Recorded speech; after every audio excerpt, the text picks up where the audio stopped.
that is the final take on that retainer bar and the compensated nut. It needed quite a bit of compensation, this guitar. I did notice in that last video that both the second and third strings, the alignment was out a little bit. That's something you just got to be aware of. I loosened them off, slipped them over, and now they're all perfectly aligned. So when I do the final check to really see if the guitar is regulated from the first fret to the last, I do intentionally jump position and make sure that I'm playing all over the neck.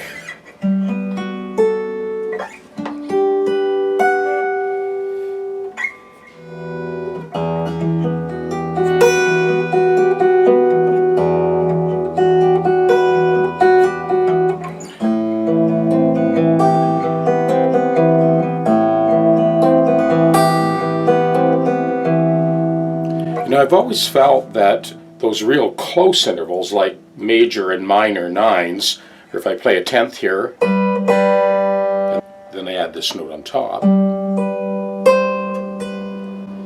Now if I play those two notes together, they sound out of tune. But in the context of an arpeggio,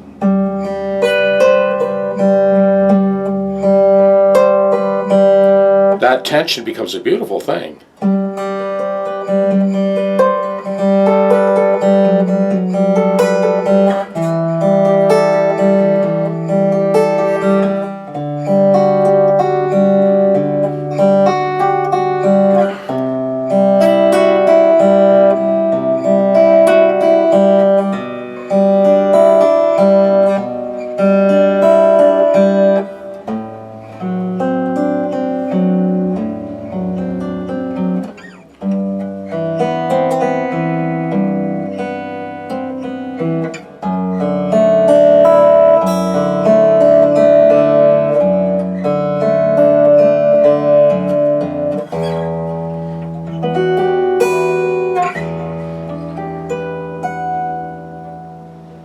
So this is another sort of progression that I've looped. It goes like this.